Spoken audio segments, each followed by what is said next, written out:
Hi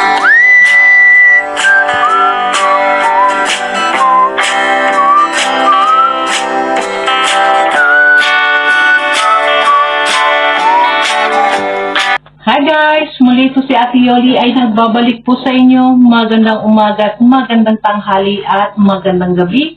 Saan man po kayong dako ng mundo, mapa-Pilipinas man po kayo or mapa-ibang bansa, nawa po ay nasa mabuting kalagayan po kayong lahat at walang anumang karamdaman sa ating mga katawan. Lalong-lalo na guys, ang ating mga kapwa OFW, mag-ingat po kayo kahit saan ng bansa po kayo nagtatrabaho. Mag-ingat po tayo dahil may mga mahal po tayo sa buhay na naghihintay po sa atin sa Pilipinas. Di po ba? At syempre po, ganun din po sa ating mga mami, mga daddy, ati, kuya, tita, tito, and lolo't lola. Mag-ingat po kayo sa Pilipinas po dahil yun nga no, sa balikan natin ay patuloy pa rin po sa mga party po na may paglindol-lindol pa rin, mag-ingat po tayo, no? Dahil iba po ang tayo ay laging safety. So, dito ngayong araw na ito guys, ay meron po tayong bibigyan ng reaction video. Walang iba kundi ang ating mga langga, no? Pero syempre, bago po tayo pupunta sa ating reaction video, nais ko po muna, supportan po muna natin ang Team Kalingap sa pangunguna po ni Kuya Val Santos Matubang, Ate Edna's Vlog, and Kalingap Rob. And of course, Roel of Malalag and Richelle Morales Vlog. Guys, mga kalangga, huwag po tayo mag-skip ng ads sa kanilang mga video upload. Kasi hindi po natin pag-skip ng ads ay malaki po ang ating naiambag sa kanilang paglingap, no? Na anumang ginagawa nilang paglingap, mapag-feeding program man or mapabahay o pagbigay ayuda ay may part po kayo doon. So, ganoon din po, mag-iusap na rin po si Ate Yoli's Vlog. Sa mga hindi pa po nakapag-subscribe kay Ate Yoli's Vlog, please do subscribe my channel, Ate Yoli's Vlog. At pa-click na rin po guys ng inyong notification bell na sa bawat video upload po natin ay ma-notify din po kayo. So, let's go. Puntahan po natin to. Nandito po sa ating monitor ang maglangka. Mga kalingap yung ating dalang pamasko para kay Nanay Francia, galing kay Nanay M. So, shout out po kay Nanay M. Ito po ay galing kay Nanay M. Company. So, tingnan niyo po guys ng maigi mga kalangga, no? Bukas natin maigi ang ating mga mata kung ano ang ating makikita dito sa vlog na ito, no? Napakasaya nilang maglangga. Naglaglag na rin si Kuya Alfie, no? Ayan. Langga ang saya. Tingnan mo guys, nakita natin sobrang saya dito ni Langga ni Richelle, no? Dahil syempre, kasama niya si Dudong Robert, di po ba? Ayan. Ito po ang sinasabi ko guys, look at this, no? Na hawak kamay talaga silang lalakad, no? Parang, kumbaga parang lumalakad sa ilalim ng buwan, di ba? Kahit sino dito guys makapanood, matawa ka na lang ng matawa din sa kanila dahil wala kang makitaan sa kanila na parang walang problema, di po ba? Ang tawa talaga at diyan nakita niyo guys kung gaano sila kasimpleng dalawa, no? Pero syempre sa oras po ng kanila may mga lakad, may mga outing, makita natin naman na bongga ang mga suot nilang di po ba? Ay, Diyos ko po, naghapulan pa yung mga bata. Ayan po, ganyan po sila. Ha? Ganyan po sila, simple, magbigay ng kanilang paglingap, no? Parang naglalaro lamang silang dalawa. At tingnan mo guys, talagang parang nakahawak lang talaga, no? Hindi mabitaw-bitawan ni Dodong Roel silang no? Yan, nakahawak kamay talaga silang dalawa na masaya na maghatid. Ito po ay paghatid po nito ni Dodong Roel no, na bago sila pumunta pa rin ito ng Davao. Ito po ang mga ginagawa kung bakit siya busy si Dodong Roel, no? Bago pumunta ng Davao dahil alam niya pag galing sa Davao ay babalik na siya ng tayo para sa kasama ang mga mahal sa buhay na sa Pasko, di ba? Pareho sila palang nakachinelas dahil yun nga maputik-putik, no? At nakita nyo naman sa akin guys, kanina sa ating na-upload, upload natin ang charity din nilang no? Na grabe maputik ang kanyang dinadaan papunta sa bahay ni Nanay Marby. Ay grabe. Yung pa guys na yung makitaan mo talaga sila na ang sweet nilang dalawa. Ayan na guys, no? Ayan guys, no? Nakita natin. May tubig na sa ilalim ng bahay ni Nanay Francia. Nanay Francia, kamusta po? Ikarami po kami. Kapatid niyo po yung namatay. Kapatid ko. Sabi niyo, ano pala, yung sinabi mo na hospital, natake po ng high blood. High blood. So, kailan lang po siya namatay, nanay? Isang ano lang. Araw. So, nanay, nandito po kami para mamamasko. Mamuskos. Si Roel pang mamamasko guys. Siya pang mamamasko ka Nanay Francia. Katawan na po. Kasi nga, sa...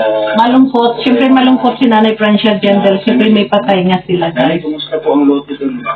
Wala po. Ano yung ano lang daw kay yung kay Puto at yung isa ayaw ipabili na nilulubi daw at Ayaw po. yung isa daw yung tinuro pa ganun. Doon sa may tinatambakan ng basura. Ay, hindi naman. Or doon sa isa. Yung katabi lang. Yun po nanay, asusuin po namin yun pag mailibing na po yung kapatid mo po, ano? So, So ngayon po, kumusta po kayo? Yan. Nakakatulog po yun ng maayos. Ay hindi ko nga kaya magparaan kaya natulog ako at sabi din akong high blood. Ayaw nga po, huwag po kayong pabayadin po nanay ha. Sa yung... wait lang guys. Siya din to dito guys, no, na si Nanay Francia ay pabahayan nga talaga ni na Dudong, no? Dahil inasikaso yung lupa na kanilang bibilhin, no? Dahil syempre dito nga, nakita nyo dito sa bahay ni Nanay Francia ay may tubig sa ilalim. Dahil ito po, si Nanay Francia ay nakatira sa may bakawan. Bakawan na ito guys na kung mag-high tide ang tubig sa dagat ay talagang tataas. Meron dito na sabi nun si Nanay Francia kay Dudong na minsan umaabot sa kanilang higaan, no? Ang tubig. So, at nakita naman natin yung mga tukod ng kanyang bahay ay talagang parang mga braso lang kalalaki. Di po ba? Kaya karapat dapat din po ito, no, si Nanay Francia na matulungan ni Dudong. At syempre maraming salamat po sa mga sponsors at dito sa sponsors po na dala-dala ni Dudong ng mga grocery kay Nanay M. Maraming salamat po sa inyo Nanay M sa pagbigay niyo po. Napaka-lucky po ng inyong puso na magbigay po ng mag-share ng inyong blessing dito sa kay Dudong Roel. Di po ba? At dito nga guys, nakita natin na ito ay pabalik na ito si Dudong sa papunta na ito ng Davao bago dito punta. So pakinggan pa po muna natin kung ano pa ang kanilang mapag-usapan, no? Kalusugan din po. Huwag niyo pong kalimutang alagaan yung kalusugan niyo. Hindi ko Kasi pa. paano na lang po. O nga po, no? Nanay, bakit po tumataas na pala ang tubig dito? Nagtaas talaga ngayon. Pati dito, abot yan. Grabe, no? Kaya ngayon po, saksiyan po natin mga kalinga po ang kanilang So yung tubig guys, tingnan nyo yung tubig sa ilalim. At itong sinasabi ko mga tukod ng kanyang bahay guys is talagang maliliit, Kaya no? po nanay, dito po kami no, para magdala po sa inyo ng maagang pamasko. Okay lang po? Maraming salamat. Okay lang po sa inyo, mamamasko po kami. Oo, si nanay. Si nanay po kasi mga kalinga, talagang napakaseryoso po, no? Oh guys, nakita natin dito mula na umpisa ng binlog ito ni Dudong, sobrang seryoso si Nanay Francia. Ano pa yung iniisip po? Hindi yung ano ko lang. Dahil yung isa kong anak nasa malayo. Opo. Yung bunso ko ay gusto naman ng umuwi. Wala namang pamasahe.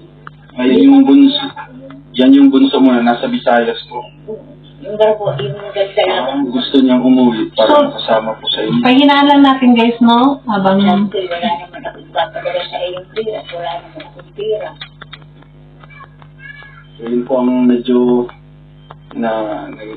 So dito ito guys, ito po yung mga kabisihan ni Dudong, no? Ito ang masabi natin na si Dudong Roel kung gaano siya kabisi. Yun nga nasabi natin, no? Nabigay naman sa akin ngayon. Si Lori D. Magal po, Pauwi na siya.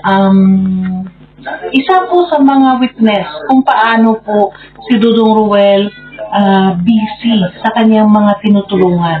Kung paano po talaga siya naging busy, no? Minsan, yun nga, nakakalungkot lang guys, no? Nakakalungkot lang yung mga issue ngayon, no? Sa kay Dudong. Bakit pinagkakataon nila palagi, no? Na si Dudong Roel ay wala sa diet, no? Pag umuwi ng Malalag ay nagkakaroon po sila ng mga ginagawang mga issue. Sa bagay, ito naman ang masabi natin sa issue na yun, is past na yun, nakapagsalita na dyan si Dudong Ruel kanina, no, sa kanyang live, napakinggan ko nga. Dahil ako nga din kanina na umaga talaga, guys, ay nagugulat ako. I'm very sorry po sa isa pong nag-comment, no, sa aking upload na sana ilagay po natin yung ating comment kung ano po ang topic ng vlog, no? Yun po ang i-comment natin. Kasi ang vlog ko na yun is yung last upload ko na yun ay yung upload ko na nag-ano yata doon sina Dodong at si Rochelle, you know, nag-charity. Pero nagulat ako kanina sa comment na nabasa ko na medyo hindi po maganda, no, na comment. Kaya parang nakakagulat. Ang sa akin lang, guys, sana wag po tayong makisali. Halimbawa, tayo po ay nandito, no, sa social media, nandito tayo. Mahal natin si Dudong Ruel at Richelle, di po ba? Mahal po natin sila. Dito ako ay pasensya po dito, pero sasagutin ko dito ngayon para mas maliwanag. Kasi pero hindi po tayo, nakita nyo, hindi naman ako, nakita nyo siguro, no, na ako ay hindi nyo ko nakita na nag-reaction sa Ibibigay po namin ito bago po umulan, no? Bago umulan dito. sa mga issue ngayon, no? Dahil ayoko, guys, ayokong patulan yung mga issue. Ayoko pong patulan ngayon, kaya sana ay wag po natin lang po. Basta na ipakatatag ka lang kung ano man po yung problema niyo sa buhay. Stay positive lang po palagi. Tsaka, isipin mo po lahat ng problema niyo po ay may darating din po na tulong para po sa inyo. Kaya, ingat po kayo palagi na iingat na si nanay, sabi ni Richelle, mag-ingat palagi. Nag-iingat naman daw siya, hindi nga daw siya laging kumakain ng mga baboy, no? Literal na ingat ang ni nanay kay Richelle. Dito, masabi ko dito, guys, no, nagtataka talaga ako, bakit kailangan pa talagang i-issue si Dudong Ruel? Ito nakita naman natin, hindi tayo mga pipit bulag na nakita natin lahat kung anong ginagawa ni Ruel o Malalag, di ba? Kung gaano siya ka-busy. Busy siya sa kanyang mga hindi po, busy siya sa kanyang mga charity. At hindi po basta-basta madali, no? Ang task na ginagawa ni Dudong Ruel sa kanyang buhay, na nagcha-charity siya, may pabahay siya, may mga ganitong feeding program siya na ginagawa. At wala po siyang sekretarya or sekretary na siyang magre-reply o magganito sa mga nagchat-chat sa kanyang mga sponsor o whatever, kung sino pa. Wala, no, siya lahat, task niya po lahat ni Dudong Ruel ang kanyang, siya po lahat ang gumagawa para sa kanyang channel, di ba? Ang pag-edit ay hindi po basta-basta. Pero, ang masabi ko lang na sana ay matama na, wag na po natin siya palaging silipan ng hindi maganda. Dahil, kumbaga siya ay ginagawa niya ang lahat na pamaraanan niya, na alam niya ito ang makakapagpaligaya sa kanyang mga beneficiaries, ito ang makapagpaligaya sa kanyang mga sponsors, di po ba? At marami-rami tayong mga sari-sari tayong naririnig, no? Nakikita sa mga komento, sa mga sabi-sabi ng mga tao sa mga komento na lang. At mga iba pa din natin, mga kapwa din natin reactor, iba-ibang naririnig natin, di po ba? Sana na lang ay huwag po natin bigyan ng malaking issue yun, dahil unang-una ay naisip ko na isipin po natin na bawat comment natin, bawat buka ng ating bunganga sa pagsalita natin ay talagang kung tayo po ba ay hindi nakaka-apekto, no, sa kanyang mga gawain. kung tayo ba ay hindi nakaka-apekto sa kanilang pamilya, no? Dahil magpamilya pa rin siya. Although nasabi na maraming, masabi din natin na may pagkakamali doon. Kasi una nakita ko part 1 ng interview ni Kuya Brooks kay Kalinga Prab, na-interview niya si Kalinga Prab, si Jack. Ang ganda po, ang naintindihan ko, intention lang guys, naintindihan ko doon sa interview is gusto lamang ni Kalinga Prab na makasama din si Dudong, makabanding sila, no? Magbanding din sila, magpipinsan na magkasama sila sa mga vlog, di ba? Yun ang parang okay yun, tama din yun. Parang may right din yata sila magsama-sama dahil magpipinsan sila. Pero yung hindi lang doon maganda yung komento ng mga ibang kasama nating mga nasa Kalingap din, no? Mga charity vlogger like that. Kay Huday ako guys magbanggit. Sa mga sabihin doon sa mga interview, sa mga sagot nila na kailangan din idudong, yes, kailangan. Pero yung tao, matalino yung tao, pagsabihan nyo lang yata siya ng maayos, ng personal na pag-uusap, ay madali si Dudong Ruel kausapin. Pero yung sabihan nyo na nakakalimutan, pinabayaan na si Kuya Bal, dahil hindi naman po totoo, di ba? Hindi po totoo yun na pinabayaan niya si Kuya Bal. Kung bagkos siya nga sa lahat ng mga charity vlogger, masabi natin, no? Si Dudong ay kapwa niyo, no? Kapwa ng mga iba natin kasamahan na kalingap na charity vlogger dyan sa Kadait, na sabi natin si Dudong Ruel ay hindi taga-dait. Pero kung i-compare natin sa lahat, si Ruel of Malalag ay may mga napatunayan na siya po talaga ay nag-charity, na siya ka talaga ay ang dedikasyon niya sa pag-charity nandoon. Di po ba? May napatunayan siya. Unlike sa mga nagsasabi na nakalimutan na ni Dudong Ruel si Kuya Bal, ay wala pa po kayong napatunayan na nagpabahay. Diba? Mostly yung binibigay nyo ay itulak niyo kay Kalinga Prab, na si Kalinga Prab ang magpabahay. So siguro mga ganon guys, doon alam natin na doon nasaktan, no, si Dudong Ruel sa mga ganong salita, dahil hindi naman nga talaga tama. Pero sana ito ay magiging lesson learned, no, sa atin, kay Kuya Brooks, maging lesson learned na sana iwasan ng mga ganitong topiko. Iwasan ng mga ganitong pag-question and question, mag-question and answer ka dyan, dahil hindi po maganda. At least, maganda sana kung nag-question and answer sila dyan, no, nagawa si Kuya Brooks ng interview kung in front na nandyan talaga si Ruel, di ba? At least kung hindi man, nakita natin kanina yung live ni Dudong Ruel, na ang sinabi nga na bilang isa kang nag-interview, dapat ikaw ang mag-balance, di po ba? Sana maintindihan na lang lahat yun. Maintindihan both sides, no? Para wala na po ang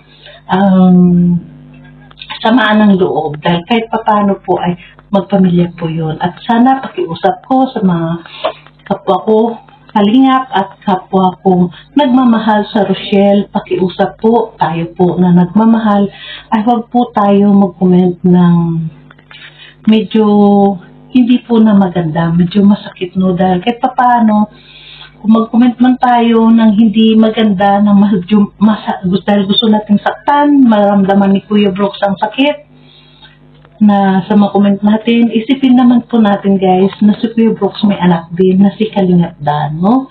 Siyempre, sa part ni Kalingap Dan, makikita yung mga comment niyo, mababasa, masakit din po yun sa kanya. Kaya sana, pakiusap lang, dahil sa nagsalita na nga si Dudong Ruel, at yun nga, may pag-aayos nga naman talaga silang gagawin na pagdating nitong 2024, sana po ay stop na po tayo, wala na po itong mag-content, at kasama po sa aking mga reactors, no, sa Kalingap, no, wala na sanang mag-reaction pa dito, tungkol dito.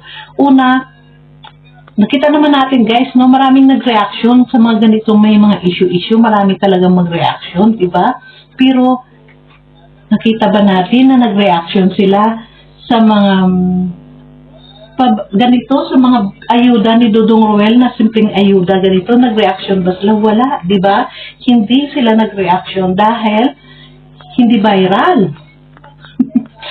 Real talk po si Ate Yoli, wala po sanang magagalit at wala pong masasaktan. Real talk lang po tayo. Dahil hindi naman po talaga naitago, no? Na maraming nag-reaction dito tungkol kay Kuya Brooks, tungkol kay Dodong Ruel, na mga hindi kalingap.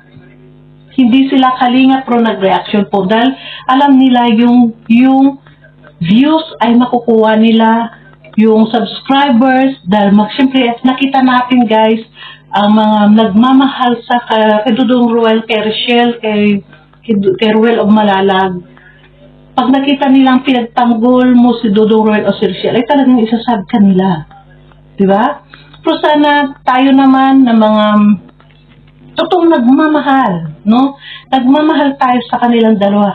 Mag-balance din po tayo. Balance din natin tingnan. Tingnan po natin kung tama ba yun.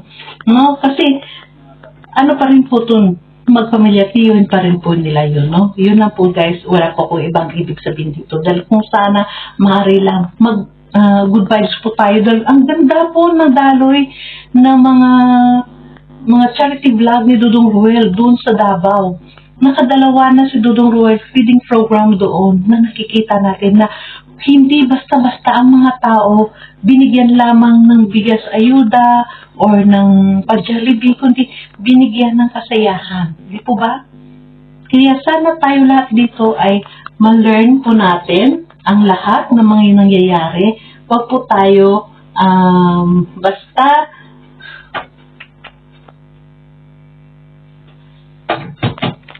sana lahat tayo dito guys, sorry dahil hindi natin pwede yun reactionan pa, no? Kaya inalis ko yun dahil may araw po yun. Kaya sana itong masabi ko lang dito, dahil dito nakita natin, no? Nakita nyo naman yung vlog na ito ni Dodong Ruel na kasama si Langga dito kay Nanay Francia ay talagang enjoy nila lang, na-enjoy nila ang moment nila na nagsama. Dahil syempre ilang araw, dahil ilang weeks din si Dodong na mawawala, di ba? Kaya sana dito tayo dito ay maging masaya na lamang. Huwag po natin entertain palagi yung mga negative, no? Huwag po tayo mag-entertain. Maging masaya po tayo para kay Dodong Ruel, kay Rochelle Morales Vlog at sa iba pang mga kalingap, no? At syempre, makisuyo na rin po si Ate Yoli na sana suportahan po natin si Kuya Bal Santos Matubang. No, dahil si Kuya Bal po, kung wala si Kuya Bal, ay wala po ang Team Kalingap, wala pong Dodong Ruel, wala pong Rochelle Morales Vlog. Huwag po natin yan sana makalimutan, no? Dahil kung wala po dito kina Kuya Bal, ay wala po tayong nakikitang Rochelle.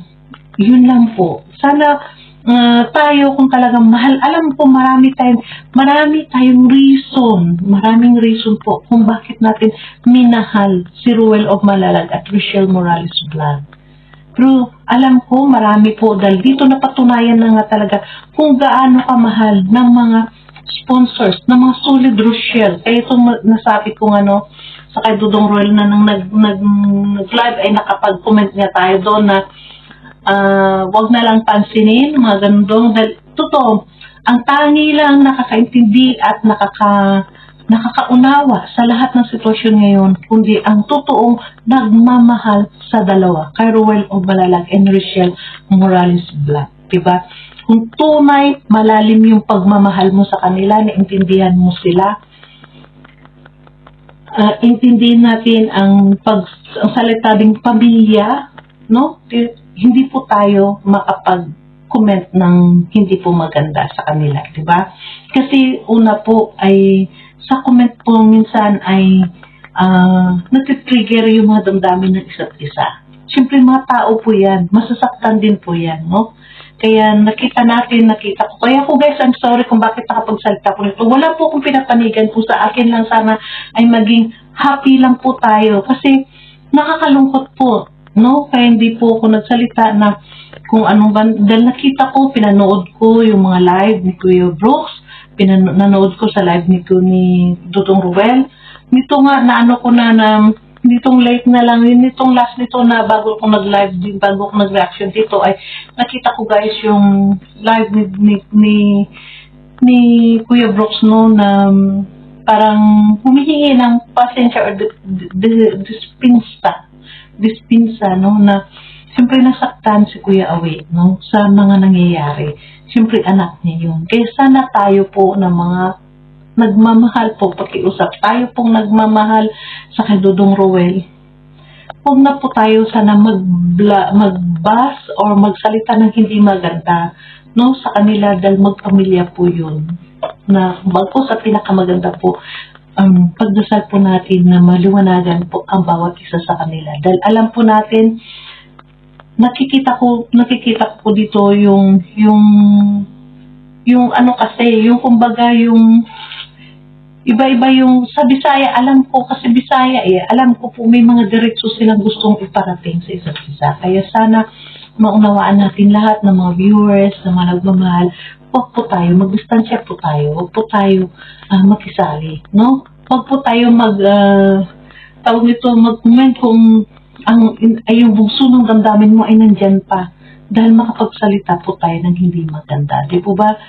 Kawawa po. Yung dapat sana ay si Roel o Malalag ay nandun sa Davao para mag-enjoy. Dahil bakasyon niya po yun na makasama ang kanyang pamilya o doon nandun nagbakasyon na syempre meron pong mga sponsor na nagbibigay para makatulong siya sa pag-ayuda doon. Imbes sana na stress-free siya, no? Maging masaya lang siya. Nahi-stress din po yun sa pag-iisip. Siyempre, sa gitna po siya, no? Sa gitna po siya ng lahat. Kaya sana, guys, pakiusap lang, mga kalangga, mga nagmamahal sa Rochelle. Stop na po natin. Wag na po tayo mag-comment ng hindi po maganda sa kanila. Dahil 100% po maaayos po yung lahat yan. Ang pinaka-the best na gawin natin, mag-wait lang tayo na makabalik si Dudong Roel sa diet ay ayusin niya po lahat yan, no? Be professional po tayong lahat, guys. And thank you so much dahil nawala na ako sa aking reaksyon na dapat natin reaksyonan itong ay yung pagbigay ayuda ni Dudong Roel kay Nanay Francia. I'm sorry, guys, no? Nadala tayo dito. Dito ko nasabi ko na ang thumbnail ko dyan na Dudong Roel ay talagang simpleng pag-date, kailang dahil diyan, guys, no, nakita nyo nga ang kanilang paglalakad, ang kanilang papunta dyan, nakahawak kamay, kundi nakahawak kamay si Dudong nakabay, di po ba? Kaya, dyan, iyan po ang simpleng pamamaraan, parang nagde-date lang silang dalawa, no? At least, ang pagde-date po nila, may nabibigyan po sila, guys, ng ayuda, nabibigyan ng